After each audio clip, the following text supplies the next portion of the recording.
ଦେଖନ୍ତୁ ଗତକାଲି ଦେବାଶିଷ ସାମନ୍ତରାୟ ଯେଉଁ ବକ୍ତବ୍ୟ ରଖିଲେ ସମ୍ଭାବନା କ'ଣ ସେ ବାବଦରେ ସେ କହିଲେ ଏମିତି କିଛି ହେବ ବୋଲି ସେମିତି ମାନେ କିଛି ନାହିଁ। ସେ ତା ବ୍ୟକ୍ତିଗତ ମତାମତ ରଖିଲେ ଯେ ଏମିତି ବି ହେଇପାରେ, କାରଣ ସିଏ ଯେଉଁଟା କହିଛନ୍ତି ତା ଭିତରେ ଅର୍ଥ ରହୁଛି ଅନେକ ବିଧାୟକଙ୍କର ବର୍ତ୍ତମାନ ହାଇକୋର୍ଟରେ ତାଙ୍କର ପେଣ୍ଡିଂ ଅଛି କେସ୍, ଏବଂ ତା ଦେହରେ ଆଉ ଗୋଟେ ନିଚ୍ଛକ ସତ କଥା କହିଲେ ଯଦି ବାଇ ଇଲେକ୍ସନ୍ ଆଜି ହେବ ତାହେଲେ ବିଜୁ ଜନତା ଦଳ ଉଡ଼ି ଉଡ଼ି ଆସିବ, ଯେଉଁଟା ଦେବାଶିଷ ସାମନ୍ତରାୟ କହିଛନ୍ତି ନିହାତି ସତ କଥା। ଯେଉଁ ଜାଗାରେ ଆଜି ଯଦି ଇଲେକ୍ସନ୍ ହେବ ବିଜୁ ଜନତା ଦଳ ପୁଣି ଆଉ ଜିତା ପଟାବ, ଏଇଟା ଆମେ ଏଇଟା ଦୃଢ଼ ନିଶ୍ଚିତ। ତେଣୁ ତା ଦେହରେ କିଛି ଇଏ ନାହିଁ। ବାକି ରହିଲା କଂଗ୍ରେସ ସପୋର୍ଟ ନିଆହେବ କ'ଣ ହେବ ସେଇଟା ବାବଦରେ ମୁଁ ତ କିଛି କହିପାରିବିନି, ସେଇଟା ଦଳ ହାଇକମାଣ୍ଡ କି ଦେବେ କ'ଣ ହେବ ସେଇଟା କହୁ ସେ କହିଲେ। କିନ୍ତୁ ସିଏ ତାଙ୍କର କହିବାର ଯାହା କହିଲେ ତା ଭିତରେ ତାତ୍ପର୍ଯ୍ୟ ହେଉଛି କ'ଣ ଯେ କିନ୍ତୁ ନିଚ୍ଛକ ସତ ବି କିଛି ଅଛି ତା ଭିତରେ। ଯେଉଁ ଜାଗାରେ ବାଇ ଇଲେକ୍ସନ୍ ହେବ ସେ ଜାଗାରେ ବିଜୁ ଜନତା ଦଳ ଜିତିବ, ଆମେ ସେତିକି ଦୃଢ଼ ନିଶ୍ଚିତ। କାରଣ ଆପଣମାନେ ଜାଣିଛନ୍ତି ଗତ ବିଧାନସଭା ଇଲେକ୍ସନରେ ଭାରତୀୟ ଜନତା ପାର୍ଟି କିଭଳି ଭାବରେ ଆଉ ଥରେ ଶାସନ କ୍ଷମତାକୁ ଆସିଲା ତା ଆପଣମାନେ ଜାଣିଛନ୍ତି। ଆଜି ମଧ୍ୟ ମୁଁ ଏଇଟା ଉତ୍ଥାପନ କରିବି, ଇଭିଏମ୍ ଟ୍ୟାମ୍ପରିଂ ବହୁତ ଜାଗା ହେଇଛି, ବହୁତ ଜାଗାରେ ଇଭିଏମ୍ ଏସରେ ଟ୍ୟାମ୍ପରିଂ ହେଇଛି। ତେଣୁ ତା ଦେହରେ କ'ଣ ଖେଳ ହେଇଛି ସେଇଟା ଆପଣମାନେ ଜାଣିଛନ୍ତି, ଆଉ ଶୁଣାଦିକେ ସମସ୍ତେ ଜାଣିଛନ୍ତି। ତେଣୁ ଅସମ୍ଭବ ସମ୍ଭବ ହେଇଛି ଗତ ଇଲେକ୍ସନରେ, ଏବଂ ଯେଉଁଟା ଭାରତୀୟ ଜନତା ପାର୍ଟିର ସମସ୍ତେ ଜାଣିଛନ୍ତି, ନେତାମାନେ ଜାଣିଛନ୍ତି ମଧ୍ୟ ସେମାନେ କିଭଳି ଭାବେ ଜିତିଛନ୍ତି। କିନ୍ତୁ ତା ସତ୍ତ୍ୱେ ମଧ୍ୟ ଯେତେବେଳେ ଜନାଦେଶ ଯେଉଁଟା ମିଳିଛି ତାକୁ ଆମେ ମୁଣ୍ଡ ପାତି ସହି ନେଇଛୁ। ତେଣୁ ଏଇଟା ହେଉଛି ଧ୍ରୁବ ସତ୍ୟ ଯେ ଆଜି ଓଡ଼ିଶାରେ 2024ରୁ 2029 ପର୍ଯ୍ୟନ୍ତ ଭାରତୀୟ ଜନତା ପାର୍ଟି ଶାସନ କରିବ, ଏଇଟା ଧ୍ରୁବ ସତ୍ୟ। ତ ତାକୁ ଆମେ ମାନି ନେଇଛୁ, କିନ୍ତୁ କିଭଳି ଭାବରେ ଜିତିଛନ୍ତି କ'ଣ ହେଇଛନ୍ତି ସେଇଟା ଆମେ ବି ଜାଣିଛୁ। ତ ତା ଦେହରେ କିଛି ନାହିଁ। କିନ୍ତୁ ଦେବାଶିଷ ସାମନ୍ତରାୟ ଯେଉଁଟା କହିଲେ ଦେଖନ୍ତୁ ତା ଦେହରେ ବିରୋଧୀ ଦଳ ଅନେକ କଥା କହିବେ। ଦେବାଶିଷ ସାମନ୍ତରାୟ ଯେଉଁଟା କହିଲେ ନିଶ୍ଚିତ ଭାବରେ ଆମେ ଶାସନ କ୍ଷମତାକୁ ଆସିବା ପାଇଁ ଅନେକ ପ୍ରକାର ଚିନ୍ତା ମଧ୍ୟ କରିବୁ, ଏଇଟା ସ୍ୱାଭାବିକ କଥା। ଆଗରୁ ଦୀର୍ଘ 24 ବର୍ଷ ଥିଲୁ, ଆମେ କାହିଁ ଆଉ ଥରେ ଆଶା ନ କରିବୁ ଯେମିତି ହେଉ ଆମେ ଆଉ ଥରେ ଶାସନ କ୍ଷମତାକୁ ଆସିବୁ। ତେଣୁ କିପରି ଆସିବୁ କ'ଣ ଆସିବୁ ସେଇଟା ଭବିଷ୍ୟତ କହିବ, ଏବଂ ମାନେ ହାଇକମାଣ୍ଡ ଡିସାଇଡ଼ କରିବେ କି କ'ଣ ସେଭଳି ଭବିଷ୍ୟତରେ ସେ ପରିସ୍ଥିତି କ'ଣ ଥିବ କ'ଣ ନାହିଁ, ଅନେକ ପ୍ରକାର ଘଟଣା ହେଇପାରେ। ତେଣୁ ତା ବାବଦରେ କିଛି କହିବାର ନାହିଁ। କିନ୍ତୁ ଆଉ ଥରେ ଶାସନ କ୍ଷମତାକୁ ଫେରିବା ପାଇଁ ଯେଉଁ ଆମେ ଦେବାଶିଷ ସାମନ୍ତରାୟ କହିଲେ ଆଦର ଅସୁବିଧାଟା କେଉଁଠି ରହିଲା? ଆଉ ଥରେ ଶାସନ କ୍ଷମତାକୁ ଆସିବା ପାଇଁ କାହାର ଇଚ୍ଛା ନ ହୁଏ, ଆମେ ମଧ୍ୟ ଇଚ୍ଛା କରୁଛୁ। ତ ସେଇ ପରିପ୍ରେକ୍ଷୀରେ ସେ କିଛି କଥା କହିଲେ ଆଦରେ କିଛି ଭାବିବା ପାଇଁ ବ୍ୟତିବ୍ୟସ୍ତ ହେବାର ନାହିଁ। ତାଙ୍କର ସେମାନେ ଡରୁଛନ୍ତି କି ପ୍ରକୃତରେ 8-10 ଜଣ ତାଙ୍କର କିଏ ଚାଲିଯିବେ ବୋଲି? ମୁଁ କିଛି ବୁଝିପାରୁନି। କିନ୍ତୁ ଦେବାଶିଷ ସାମନ୍ତରାୟ ପାଇଁ ନିଶ୍ଚିତ ଭାବରେ ସେଭଳି ତଥ୍ୟ କିଛି ଥିବ କି ଆମେ ଅନୁମାନ କରିଥିବୁ, କାରଣ କେସ୍ ତ ସବୁ ଜାଗାରେ ହେଇଛି, କେଉଁଠି ଅଳ୍ପ ଉଣାଧିକ ଭୋଟରେ ଜିତିଛୁ। ତେଣୁ କଥାଟା ହେଉଛି କ'ଣ ସେମାନେ ଏତେ ଭୟଭୀତ କାହିଁକି ଦେବାଶିଷ ସାମନ୍ତରାୟ ବକ୍ତବ୍ୟରେ? ଦେବାଶିଷ ସାମନ୍ତରାୟ କହିଲେ ଠିକ୍ ଅଛି, ଆପଣମାନେ କ୍ଷମତାରେ ଅଛନ୍ତି, ଆପଣ ଏତେ ଭୟଭୀତ କାହିଁ ହେଉଛନ୍ତି? କିଛି ହୁଅନ୍ତୁନି, ଆମେ ଆମର ସମ୍ଭାବନା ବିଷୟରେ କହିବୁ। ତ ଦେବାଶିଷ ସାମନ୍ତରାୟ ତାଙ୍କ ସମ୍ଭାବନା ବିଷୟରେ କହିଲେ ଏମିତି ହେଇପାରେ, ଅସୁବିଧା କେଉଁଠି ଅଛି? ବହୁତ କିଛି ଜିନିଷ ହେଇପାରେ। ମୁଁ ଆହୁରି ବି କିଛି କଥା କୁହନ୍ତି, ଆପଣମାନେ ତ କଦର୍ଥ କରିବେ, ସେଥିପାଇଁ କହୁନି। ସେମାନେ ଏକାଠି ରହିବେ କି ଯେତିକି ଅଛନ୍ତି? ସେମାନେ ଯେତିକି ବର୍ତ୍ତମାନ ଭାରତୀୟ ଜନତା ପାର୍ଟିର ଯେତିକି ବିଧାୟକ ସବୁ ଏକାଠି ରହିବେ ବୋଲି କିଛି ସମ୍ଭାବନା ଅଛି? ଭବିଷ୍ୟତରେ ଅନେକ କିଛି କଥା ହେଇପାରେ। ଅଶାନ୍ତି ସବୁ ଜାଗା ଲାଗି ରହିଛି। ତେଣୁ ସେ ଯେଉଁ କୁହୁଳୁଛି ନିଆଁଟି, ସେ ନିଆଁ ବିସ୍ଫୋରକ ରୂପ ଧାରଣ ନ କରିବ ଭବିଷ୍ୟତରେ କିଏ କହିବ? ଯେତେ ଆପଣ ତାକୁ ପ୍ରଶମିତ କରିବା ପାଇଁ ଚେଷ୍ଟା କରନ୍ତୁ, ଆପଣ ମଧ୍ୟ ବହୁତ ବଡ଼ ନେତା, ବହୁତ ବଡ଼ ନେତାଙ୍କ ପଛରେ ଲାଗିଗଲେ ଏବଂ ଲାଗିକି ହରେଇଲେ ମଧ୍ୟ, ଏବଂ ସେ ନିଆଁ ବି କୁହୁଳୁଛି। ତ ସେ କାଲି ବିସ୍ଫୋରକ ପରିସ୍ଥିତି କାହିଁ ନ ହେବ? ତେଣୁ ସମ୍ଭାବନା ବାବଦରେ ଆମେ କାହିଁ ଚର୍ଚ୍ଚା କରିବା? ବହୁତ କିଛି ହେଇପାରେ। ତେଣୁ ଦେବାଶିଷ ସାମନ୍ତରାୟ ବକ୍ତବ୍ୟ ସେ ତ ଭୟଭୀତ ନ ହୁଅନ୍ତୁ।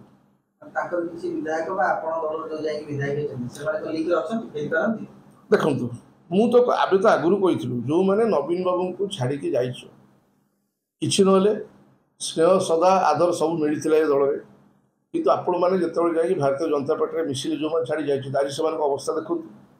ଗଞ୍ଜାମରେ ଜଣେ ଅତ୍ୟନ୍ତ ଉନ୍ମାଦନା ସହ ବହୁତ କିଛି କଥା କହୁଥିଲେ, ଆଜି ସେ ଶାନ୍ତ। କାହିଁକି? ମିଳିବ ନାହିଁ। ସେମାନେ ତାଙ୍କର ଓରିଜିନାଲ ଦଳ ଯେଉଁମାନେ ଅଛନ୍ତି ତାକୁ ସେ ପ୍ରାଧାନ୍ୟ ଦେବେ। ଏମାନେ ଯେତେ ଯିଏ ଗଲେ କିଛି ପ୍ରାୟୋରିଟି କାହାକୁ ମିଳିଲା? କାହାକୁ ମିଳିଲା?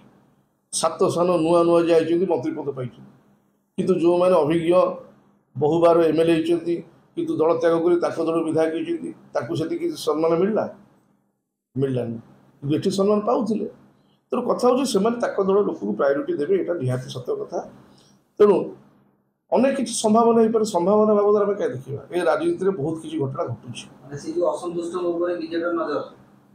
ନା ବିଜେଡିର ଶୁଣନ୍ତୁ, ତାଙ୍କ ଆମ ଭିତରେ ତଫାତ୍ କେତେ ଅଛି ଯେ ଆପଣ ଚିନ୍ତା, ତାଙ୍କ ଆମ ଭିତରେ ତଫାତ୍ କେତେ ଅଛି ଯେ ଆମେ ଗୋଟେ ଦୃଢ଼ ବିରୋଧୀ ଦଳର ଭୂମିକା ବର୍ତ୍ତମାନ ପର୍ଯ୍ୟନ୍ତ ଚାଲିଛି। ଆମେ ତାକୁ ଯେମିତି କରିବା କଥା ଆମେ ଉତ୍ଥାପନ କରୁଛୁ, ବିଧାନସଭାରେ ମଧ୍ୟ ଆମେ ଯାହା ଯାହା କହିବା କଥା କହୁଛୁ। ତେଣୁ ଆମେ ଗୋଟେ ଦୃଢ଼ ବିରୋଧୀ ଦଳ। ଆମେ ଏତେ କାହିଁ ଇଏ କରିବୁ ଯେ କାହାକୁ ଆଣିବୁ କ'ଣ କରିବୁ? ଆମେ ତ ଏତେ ଦୁର୍ବଳ ଅବସ୍ଥାରେ ନାହୁଁ ନା। ତାକୁ ଆମ ଭିତରେ ତଫାତ୍ କେତେ ଅଛି? ବିଶେଷ ନାହିଁ। ତେଣୁ ଆମକୁ ଯାହା ଜନାଦେଶ ମିଳିଛି ଆମେ ବିରୋଧୀ ଦଳ ଭୂମିକା ଦୃଢ଼ ନିଶ୍ଚିତ ଭାବରେ ଲୋକଙ୍କ ନ୍ୟାୟ ପାଇଁ ଯାହା କହିବା କଥା ବିଜୁ ଜନତା ଦଳ ନିଶ୍ଚିତ ଭାବରେ ସେଟା କରିବୁ। ଭାଇ ଦେବାଶିଷ ସାମନ୍ତରାୟ କୋଉ କହିଦେଲେ ନା ଦଳ କୁହାଇଥାନ୍ତି? ଶୁଣନ୍ତୁ, ଦେବାଶିଷ ସାମନ୍ତରାୟ ଜଣେ ସିନିୟର ଲିଡର, ଠିକ୍ ଅଛି।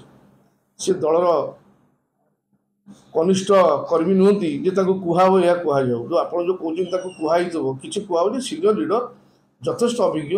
ତେଣୁ ସେ ଗୋଟେ କେଉଁ ଆଙ୍ଗେଲ ଭାବି କହିଥିବେ, ତାକୁ ଆପଣ ଏତେ କଦର୍ଥ କରନ୍ତୁ ନାହିଁ। ସେ ଯଥେଷ୍ଟ ଅଭିଜ୍ଞ, ସେ ନିଶ୍ଚିତ ଭାବରେ ତାର ପରିପକ୍ୱତା ଅଛି। ସେ କିଛି ସମ୍ଭାବନା ଦେଖିଥିବେ, କେଉଁ ଆଙ୍ଗେଲେ କହିଥିବେ। ତେଣୁ ତାକୁ ଆପଣ ଭାବୁଛନ୍ତି ତାକୁ କୁହାହବ କହିବା ପାଇଁ, ଏଇଟା ବିଜୁ ଜନତା ଦଳ କାହିଁ କରିବ? ନବୀନ ପଟ୍ଟନାୟକର ସେ ଚିନ୍ତାଧାରା ନାହିଁ କି କାହାକୁ କୁହ ଏଇଭଳିଆ କଥା କହିବା ପାଇଁ। ସିଏ ଗୋଟେ ସମ୍ଭାବନା ବାବଦରେ କହିଲେ। ଚର୍ଚ୍ଚା ହେଉଛି ଭାଇ କି ସେ ଗୋଟେ ମାଇଲେଜ ନେବା ପାଇଁ ମଞ୍ଚରେ ଗଳି ଗୋଟେ କହିଲେ ଯାହାକି ଚର୍ଚ୍ଚାରେ ରହିବ ବୋଲି, କି ସେ ସବୁବେଳେ ଚାହାନ୍ତି ଗୋଟେ ଚର୍ଚ୍ଚାରେ ରହିବା ପାଇଁ କିଭଳି ଭାବରେ ନାହିଁ କି କାହାକୁ କୁହ ଏଇଭଳିଆ କଥା କହିବା ପାଇଁ। ସିଏ ଗୋଟେ ସମ୍ଭାବନା ବାବଦରେ କହିଲେ। ଚର୍ଚ୍ଚା ହେଉଛି ଭାଇ କି ସେ ଗୋଟେ ମାଇଲେଜ ନେବା ପାଇଁ ମଞ୍ଚରେ ଗଳି ଗୋଟେ କହିଲେ ଯାହାକି ଚର୍ଚ୍ଚାରେ ରହିବ ବୋଲି, କି ସେ ସବୁବେଳେ ଚାହାନ୍ତି ଗୋଟେ ଚର୍ଚ୍ଚାରେ ରହିବା ପାଇଁ କିଭଳି ଭାବରେ ସମିତ୍ରି ରାଉତରାୟଙ୍କଠୁ ଅଧିକ ଚର୍ଚ୍ଚାରେ ରହିବେ, ସେଥିପାଇଁ ଏମିତି ଗୋଟେ କହିଲେ ବୋଲି ଚର୍ଚ୍ଚା ହେଉଛି। ନାଇଁ ନାଇଁ, ବିଜୁ ଜନତା ଦଳରେ ଚର୍ଚ୍ଚାରେ ରହିବା ପାଇଁ କୌଣସି ନେତା କୌଣସି ବକ୍ତବ୍ୟ ରଖନ୍ତି ନାହିଁ। ଏଇଟା ବିଜୁ ଜନତା ଦଳ କେବେ କାହାକୁ କହିନି ଯେ ଚର୍ଚ୍ଚା ରହିବା ପାଇଁ ଏହାକୁ ସେହାକୁ। ଏ ଦଳରେ ନେତା ଯାହା ଅନୁଭବ କରନ୍ତି, କାରଣ ଏଠି ଏକମାତ୍ର ଦଳ ଯେଉଁ ଦଳ କି ଆପଣ ସମ୍ପୂର୍ଣ୍ଣ ଆପଣଙ୍କୁ ସ୍ୱାଧୀନତା ମିଳିଛି, ଆପଣ କ'ଣ ନା କ'ଣ କହିପାରିବେ। ଏ ଦଳ ସେଭଳି ଦଳ ନୁହଁ ଯେ ଭାରତୀୟ ଜନତା ପାର୍ଟି ଯେମିତି ହୁଇପ୍ ଜାରି କରିବ, ତମେ ଏତିକି କହିବ, ତମେ ସେତିକି କହିବ। ଆମ ଦଳ ସେଇଟା, ଆମ ଦଳରେ ସମସ୍ତେ ସ୍ୱାଧୀନ ଏବଂ ନିଜର ମତ ରଖିବା ପାଇଁ ସମସ୍ତଙ୍କୁ ଅନୁମତି ମିଳିଛି, କିଛି ଅସୁବିଧା ନାହିଁ। ଚର୍ଚ୍ଚାରେ କିଛି ନୁହେଁ, ସେ ଗୋଟେ କହିଲେ ସମ୍ଭାବନା ବାବଦରେ, ସେମିତି କିଛି ନାହିଁ। କଂଗ୍ରେସ ସହିତ ନାଇଁ ନାଇଁ ନାଇଁ, କଂଗ୍ରେସ ସହିତ ଲିଙ୍କ ଦେଖନ୍ତୁ, କଂଗ୍ରେସ ସହିତ ଲିଙ୍କ କଥାଟା ହେଉଛି କ'ଣ, ଆମର ବର୍ତ୍ତମାନ ବିରୋଧୀ ହେଉଛି ଭାରତୀୟ ଜନତା ପାର୍ଟି।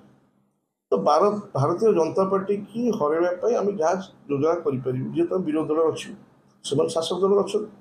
ଆମେ କାହାକୁ ଭବିଷ୍ୟତରେ ନେବୁ, କାହାକୁ ନେବୁ, ସେ ହାଇକମାଣ୍ଡ ଡିସାଇଡ୍ କରିବେ, ସେ ପରିସ୍ଥିତି କହିବ।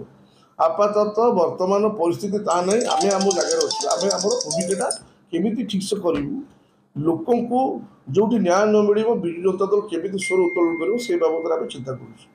ଭବିଷ୍ୟତରେ କ'ଣ ହେବ ନ ହେବ ସେ ବାବଦରେ କିଛି ଆମେ ଚିନ୍ତା ବି କରିବୁ। ଆପାତତଃ ଆମେ 5 ବର୍ଷ ସେମାନେ ଶାସନ କ୍ଷମତା ରହିବେ, ଏଇଟା ଆମେ ଜାଣିଛୁ। ତେଣୁ ଆମେ ବିରୋଧୀ ଦଳ ରହିବୁ, ତା ମଧ୍ୟ ଆମେ ଜାଣିଛୁ। କିନ୍ତୁ ହଁ, 5 ବର୍ଷ ରହିବେ କି ନାହିଁ ସେଟା ସମୟ କହିବ।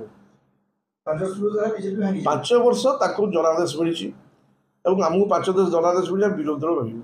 କିନ୍ତୁ ସେ 5 ବର୍ଷ ରହିବେ କି ନାହିଁ ଭବିଷ୍ୟତ କହିବ, ହେଲା କଥା। ଯଦି ଆପଣମାନେ ଏତେ ତତ୍ପର ସବୁ କଥାରେ, ଆମର ପ୍ରତ୍ୟେକ ବକ୍ତବ୍ୟରେ ଆପଣ କହୁଛନ୍ତି, ଆଜି ଗୋଟେ ପଢ଼ିଲି ଯେ ଆମେ ଦିନରେ ସ୍ୱପ୍ନ ଦେଖୁଛୁ ଅପଘଟକ ଦୁନିଆ କଥା, ସେଇ ଗୋଟେ ଛୋଟିଆ କଥା କହିବି। ଆମେ ସନାତନ ଧର୍ମ ହିନ୍ଦୁ ଭାଷାଭାଷୀ ଲୋକ ଅଛୁ। ଆମେ ରାଷ୍ଟ୍ରର 80% ଲୋକ ହେଉଛି ହିନ୍ଦୁ। ଆଜି ଯଦି ତିରୁପତି ମନ୍ଦିରରେ ଯଦି ଚର୍ବି ମିଶା ଲଡ଼ୁ ଦିଆଯାଉଛି, ତା ବାବଦରେ ଭାରତୀୟ ଜନତା ପାର୍ଟି ଚୁପ୍ କହିଛି। ଏ ପ୍ରଶ୍ନ ଆପଣମାନଙ୍କ ମାଧ୍ୟମରେ ପଚାରିବା ପାଇଁ ଚାହୁଁଛି। ଛୋଟ ଛୋଟ କଥାରେ ଆପଣମାନେ କେତେ ବଡ଼ ତୁମି ତୁଫାନ କରୁଛନ୍ତି। ଆଜି ଏଡ଼େ ବଡ଼ ଘଟଣା ଘଟିଗଲା, କୋଟି କୋଟି ହିନ୍ଦୁଙ୍କ ହୃଦୟ ଭାଙ୍ଗିଗଲା। ସେ ଯେଉଁ ତିରୁପତିଙ୍କ ଲଡ଼ୁ ଆପଣମାନେ ମଧ୍ୟ ଖାଇଛନ୍ତି, ଆମେ ମଧ୍ୟ ଶ୍ରଦ୍ଧାରେ ଖାଇଛୁ, ଭଗବାନଙ୍କ ପ୍ରସାଦ। ତା ଦେହରେ ଯଦି ଗାଈ ଚର୍ବି ମିଶିଲା, ତା ବାବଦରେ ଭାରତୀୟ ଜନତା ପାର୍ଟି କାହିଁ ଚୁପ୍ ଅଛି? କ'ଣ ପାଇଁ? ସେଇ YSR ଯେଉଁ ସରକାର ସମୟରେ ଗୋଟିଏ ବର୍ତ୍ତମାନ ସେଠି ନନ୍ଦିନୀ କମ୍ପାନୀ ସିଏ ଗୋଟେ ଡିକ୍ଲାରେସନ୍ ଦେଲା ଯେ ଆମେ ଘିଅ ସପ୍ଲାଏ କରିବୁ 1000 ଟଙ୍କା ମିନିମମ୍ ରେଟ୍ରେ ଆମେ ତିରୁପତି ମନ୍ଦିରକୁ ଦେବୁ, ଏବଂ ଆମେ ଡିକ୍ଲେୟାର କରୁଛୁ 1000 ଟଙ୍କା ତଳକୁ କେହି ଜଣେ ଦେଇପାରିବେ ନାହିଁ। ତମେ 325 ଟଙ୍କାରେ ଘିଅ କେମିତି କିଣିଲ? ଏବଂ କାହା ଅମଳରେ ହେଇଥିଲା? YSR ଆଶକରେ YSR ସମୟରେ ଯେଉଁ ହେଇଥିଲା ସିଏ ତ ଆପଣଙ୍କର ସହଯୋଗୀ ଥିଲେ, ଏବଂ ଆପଣଙ୍କ ଯେତେବେଳେ ସହଭାଗିତାରେ ସରକାର ଚାଲିଥିଲା ସେ ସମୟରେ ଟେଣ୍ଡରଟା ହେଇଥିଲା। ଆଜି ଯଦି ସେ ଘଟଣା ଘଟୁଛି, କାହିଁ ଭାରତୀୟ ଜନତା ପାର୍ଟି ସେ ବାବଦରେ ଚୁପ୍ କାହିଁକି? କାହିଁ ଆନ୍ଦୋଳନ ହେଉନି? ଛୋଟ ଛୋଟ କଥା ଦେଖନ୍ତୁ, ଏତେ ବଡ଼ ଘଟଣା ଘଟିଲା, ତାପରେ ଆନ୍ଦୋଳନ କାହିଁ? ପାର୍ଟି ଚୁପ୍ କାହିଁ? 325 ଟଙ୍କାରେ ଆପଣମାନେ କୁହନ୍ତୁ କେଉଁଠି ଗାଈ ଘିଅ ମିଳିବ? 300 ଶୁଦ୍ଧ ଗାଈ ଘିଅ। ପୁଣି ତାଙ୍କର ଦୁନିଆ କ୍ରାଇଟେରିଆ ଅଛି। ଗାଈକି ରୋଗ ହେଇନଥିବ, ଗାଈକି ଏ ଦିଆଯାଇନଥିବ, ସେ ଦିଆଯାଇଥିବ, ଦୁନିଆ ପ୍ରକାର ଜିନିଷ। ସେଭଳିଆ ଘିଅ ସେମାନେ ପାଇବେ 325 ଟଙ୍କା କୋଉଠୁ ପାଇଲେ? ଆ ବାବଦରେ ଭାରତୀୟ ଜନତା ପାର୍ଟି ଚୁପ୍ କାହିଁକି? ତେଣୁ ଅନେକ କଥା ହେଉଛି ତମେ ନିଜ ସ୍ୱାର୍ଥ ପାଇଁ ଚୁପ୍ ହେଇଯାଉଛ, ଯେଉଁ କଥା ନ କହିବା କଥା ତା ଦେହରେ ଦୁନିଆ ତୁବି ତୁଫାନ। କିନ୍ତୁ ଯଦି ଆପଣମାନେ ଭାରତୀୟ ଜନତା ପାର୍ଟି କହୁଛି ତାହେଲେ ଆପଣ ଷ୍ଟାଣ୍ଡଟା କ୍ଲିୟର କରନ୍ତୁ, ସବୁବେଳେ ଯେଉଁଟା ଠିକ୍ ସେଇଟା କୁହନ୍ତୁ, ଆପଣଙ୍କୁ ସୁହାଇଲା ଭଳିଆ କଥା ସବୁବେଳେ କୁହନ୍ତୁନି। ତେଣୁ ଏ ବାବଦରେ ମୋତେ ମଧ୍ୟ ବହୁତ କଷ୍ଟ ଦେଇଛି, କିନ୍ତୁ ଆମେ ଆଶ୍ଚର୍ଯ୍ୟ ଭାରତୀୟ ଜନତା ପାର୍ଟିର ନୀରବତା ଦେଖି ହେଲା କଥା। କୋଟି କୋଟି ଲୋକଙ୍କୁ ଆଘାତ ଦେଇଛି ଏ ଘଟଣା, କିନ୍ତୁ ନା କୋଉଠି ଷ୍ଟ୍ରାଇକ୍ ଅଛି, ନା କୋଉଠି ପାର୍ଟି କହୁଛି, ନା କିଛି କହୁଛନ୍ତି, କିଛି ନାହିଁ।